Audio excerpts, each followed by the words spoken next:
Ini Bang.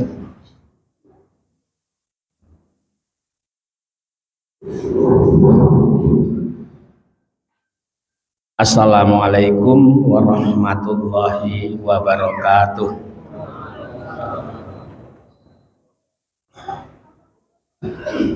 Alhamdulillahirabbil alamin.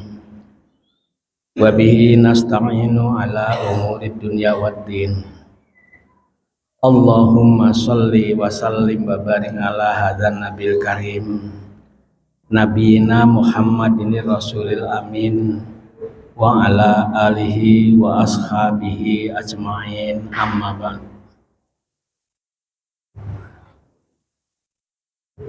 Bersyukur kepada Allah dengan mengucapkan alhamdulillah. Pada malam hari ini saya dipertemukan dengan saudara-saudaraku di Masjid Al-Muhajirin pada malam yang ke-14 bulan Ramadan.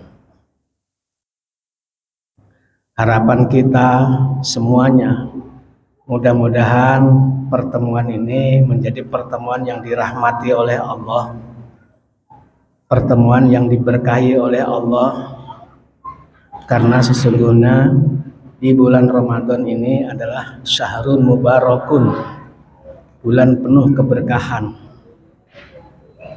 di mana banyak para alim alamah yang menerjemahkan bulan barokah adalah ziyadatul khair, bertambahnya kebaikan-kebaikan. Tentu saja kita berharap mudah-mudahan kita semua mendapat kebaikan, terutama tambahnya ilmu, tambahnya iman, dan bertambah kuatnya amal ibadah kita di bulan Ramadan ini. Hadirin jamaah yang dimuliakan Allah, para alim ulama memaknai bulan Ramadan adalah syahrut tarbiyah, bulan pendidikan, bulan pelatihan. Kita dilatih dan dididik oleh Allah Subhanahu wa Ta'ala melalui ibadah puasa Ramadan ini agar memiliki kompetensi, memiliki kemampuan untuk dua hal.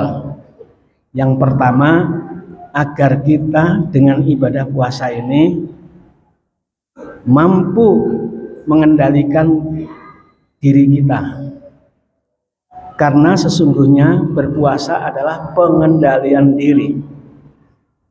Apa yang dikendalikan? Yaitu hawa nafsu kita. Allah menganugerahkan kepada kita berupa nafsu. Dengan nafsu hidup kita semakin bergairah. Tidak ada nafsu maka hidup kita kurang bergairah. Tapi perlu kita sadari bahwasanya nafsu ini akan berubah menjadi liar dan buas kalau tidak dikendalikan. Karena itu nafsu harus dikendalikan. Melalui ibadah puasa Ramadan ini kita semuanya berupaya untuk mengendalikan gejolak nafsu kita agar nafsu tidak liar, agar nafsu berada di jalan yang benar, sehingga puasa kita mempunyai dampak yang positif. Kalau puasa kita tidak mampu mengendalikan nafsu kita, maka sia-sialah puasa kita. Sehingga Rasulullah menggambarkan ruba soimin laisa lahu min siyamihi ilal ju' wal atos. Banyak orang yang berpuasa tapi dia tidak mendapatkan pahala puasanya itu, hanya memperoleh haus dan lapar dahaga saja. Ini hal yang pertama yang sangat utama dan penting sekali untuk kita kendalikan agar supaya puasa kita mempunyai makna, mempunyai arti, mempunyai dampak yang positif, ziyadatul khair, bertambah kebaikan. Yang kedua, bahwasanya ibadah puasa Ramadan ini melatih kita agar kita mempunyai kompetensi untuk membersihkan hati kita. Mengapa demikian? Iya, dikarenakan bagaimanakah Perilaku seseorang itu tergantung dari kualitas hatinya. Kalau hatinya baik, hatinya sehat, maka insya Allah ekspresi perbuatannya juga akan baik dan sehat. Tapi sebaliknya, jika hatinya rusak, maka perbuatannya juga rusak. Perbuatannya juga kacau. Karena itu, hati harus dibersihkan, hati harus dijaga.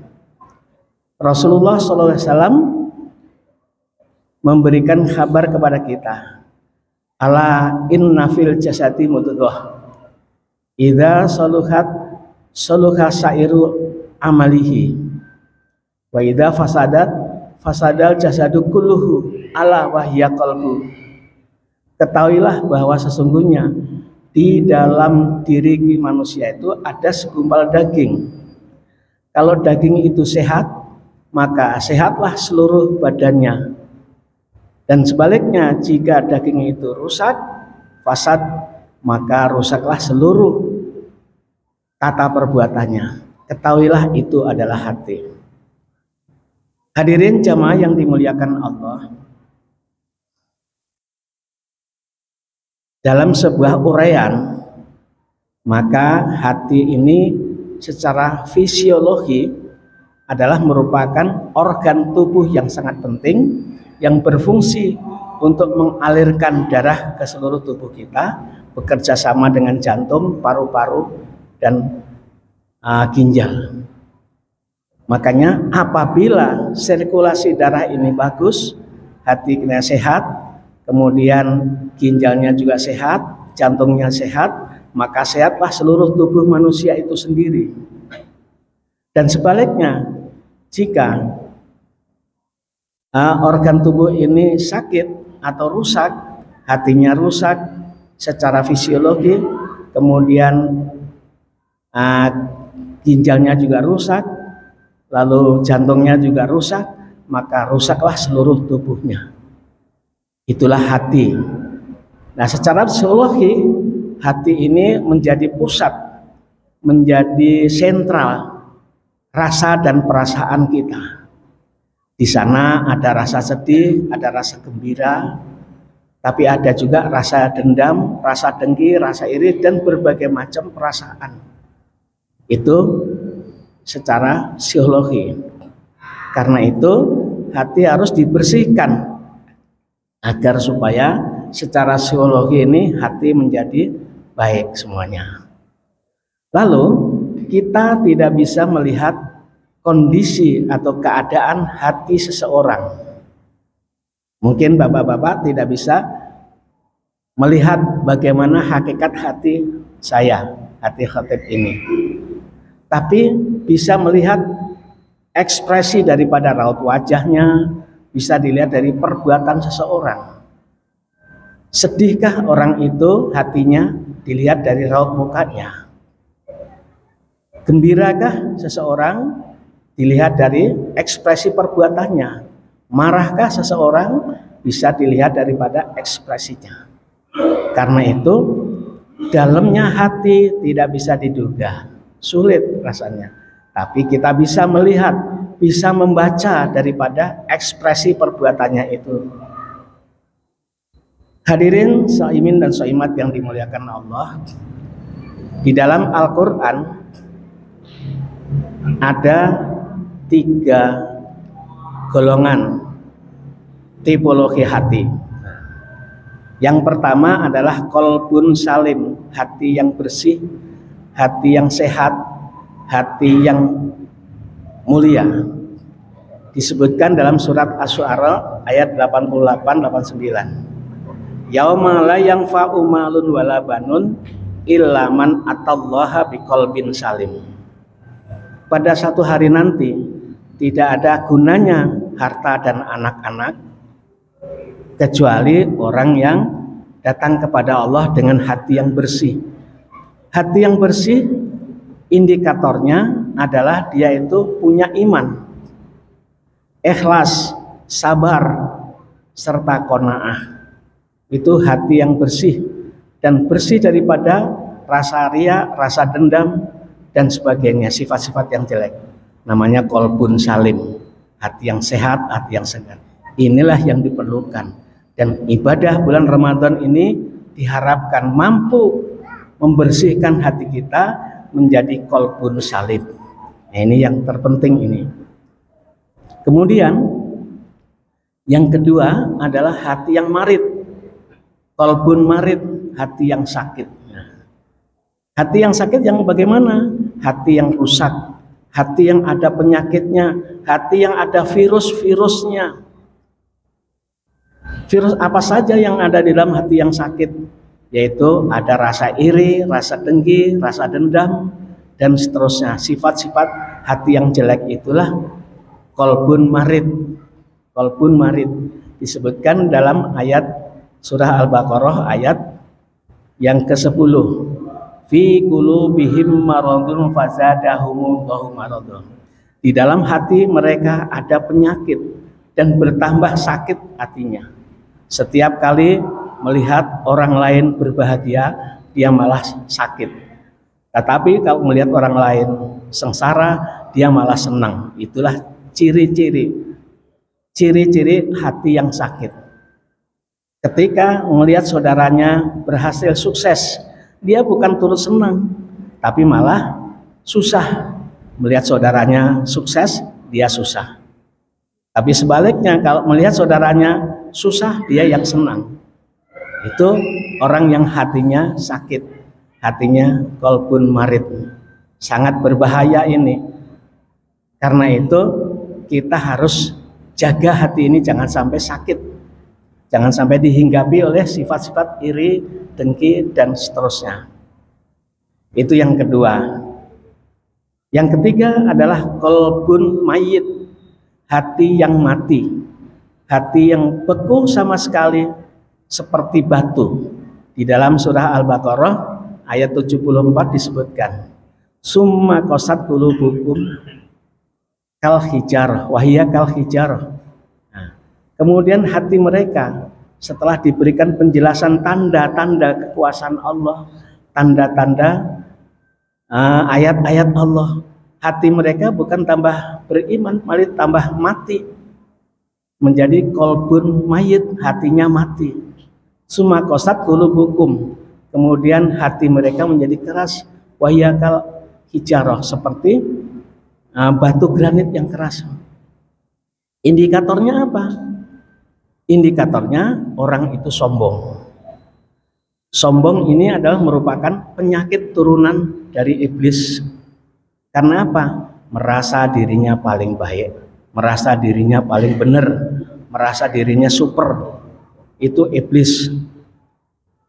Ketika iblis itu diperintahkan oleh Allah untuk menghormat Adam, sujud fasajadu, maka sujudlah semua para malaikat kecuali satu, iblis. Kenapa? Abah, yaitu enggan. Mengapa iblis enggan? Karena dirinya merasa lebih baik. Khalaqtani min nar wa khalaqtahu min tin. Saya diciptakan oleh Allah dari api, sedangkan Adam diciptakan dari tanah. Iblis melihat api lebih mulia daripada tanah yang jelek menurut iblis. Nah, sifat inilah yang kemudian diturunkan kepada manusia, sehingga kalau ada orang yang sombong berarti nurunin atau ngikuti sifat-sifat iblis. Sebab itu tidak patut ditiru. Ibadah puasa Ramadan ini kiranya mampu menghidupkan hati kita, mampu menyegarkan hati kita, mampu melunakkan hati kita yang keras, agar supaya tidak menjadi mati. Nah, dari tiga tipologi hati tersebut, kolbun salim, kolbun marid, dan kolbun mayit, maka mari kita upayakan, kita jaga kemurnian hati kita, kita pelihara hati kita. Nah, sebagaimana kita menjaga supaya hati kita tidak ternoda, supaya hati kita tidak terkena virus-virus penyakit hati, supaya hati kita tidak menjadi beku dan mati. Karena itu perlu adanya terapi, terapi supaya hati kita menjadi kolbun salim, Caranya ya surat Ar-Ra'd ayat 28 menyatakan alladzina tatma'innu qulubuhum, ketahuilah bahwa hati mereka itu menjadi tenang dikarenakan bizikrillah, ala bizikrillahi tatma'innul qulub. Ketahuilah hanya dengan zikir kepada Allah hati menjadi tenang. Hati yang tenang adalah hati yang salim, qalbun salim, hati yang selalu tunduk dan patuh kepada Allah karena diisi dengan sifat-sifat yang mulia, sifat-sifat yang terpuji, sehingga hatinya menjadi hidup, menjadi qalbun salim. Nah itu. Kemudian yang kedua, untuk menjaga hati kita, maka kita perlu adanya upaya. Di antaranya adalah sholat malam. Di bulan Ramadan ini malam-malam penuh dengan keistimewaan. Karena itu di bulan Ramadan hidupkanlah dengan qiyamul lail, di antaranya dengan taraweh. Nah, ini menghidupkan hati kita. Jangan dibiarkan malam-malam ini berlalu tanpa ada aktivitas sholat malam. Dan kalau sholat malam itu jangan terburu-buru, yang tenang, yang santai, supaya apa? Sholat ini mampu membersihkan hati kita, mampu menghidupkan hati kita, mampu menjaga kemurnian hati kita. Nah, kemudian disusul pula dengan membaca Al-Quran. Sholat malam membaca Al-Quran ini adalah satu resep yang mujarab untuk dapat menjaga hati kita agar hati kita menjadi hati yang salim, qalbun salim. Hadirin yang berbahagia, setelah puasa nanti kita bisa melihat apakah training kita, latihan kita sebulan Ramadan ini nanti ada hasilnya apa tidak. Yang tahu akan kita sendiri. Nah, saya ingin menyebutkan ada sebuah fenomena alam yang patut menjadi contoh buat kita sekalian. Ada seekor ulat bulu yang sangat jelek. Kerjaannya hanya makan, minum, makan, enggak minum, makan, buang air, makan, buang air. Sampai-sampai pohon yang dihinggapi itu habis ludes daunnya dimakan dia. Karena setiap malam, setiap siang malam dia makan terus. Akhirnya si ulat ini merasa bosan mungkin. Kemudian dia masuk ke dalam kepompong. Dalam rentang waktu yang relatif singkat, dia berubah. Begitu kepompong pecah, lahirlah sebuah makhluk baru yang bernama kupu-kupu yang sangat indah warnanya, yang dipuja dan dipuji oleh manusia. Bahkan menjadi ikon atau menjadi perbendaharaan yang namanya laboratorium dia. Jadi ulat yang jelek menjadi kupu-kupu yang indah. Ini metamorfosa. Kita juga demikian di bulan Ramadan ini, anggaplah kepompong. Kita bermetamorfosa.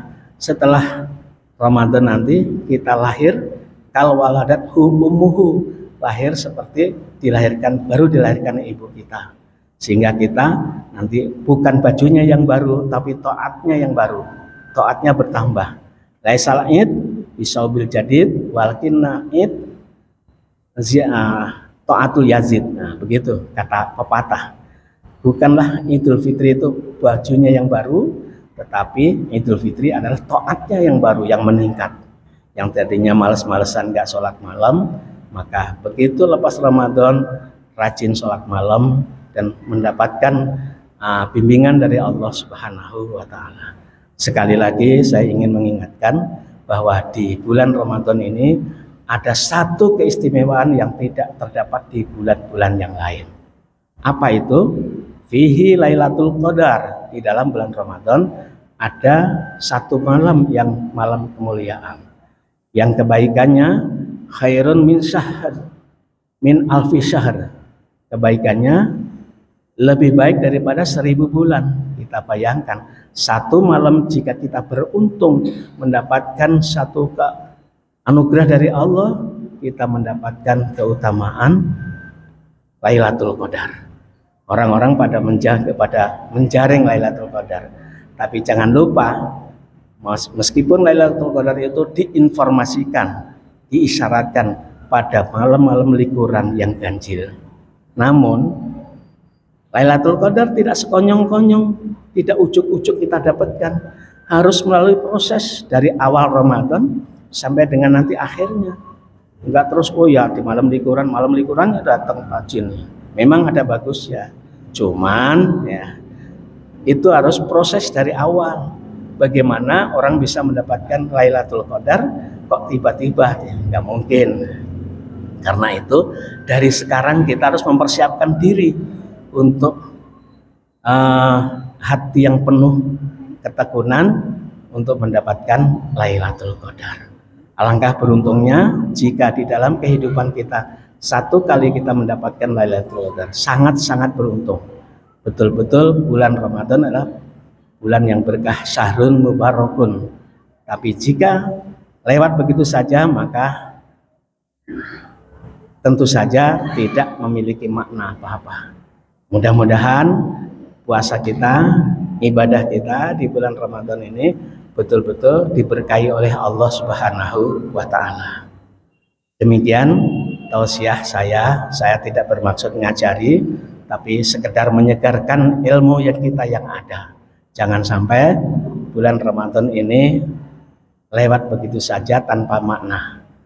Ada kurang dan lebihnya mohon dibukakan pintu maaf. Semoga Allah Subhanahu wa Ta'ala memberkahi kita dengan ilmu, iman, dan amal soleh. Terima kasih. Billahi taufiq wal hidayah. Assalamualaikum warahmatullahi wabarakatuh.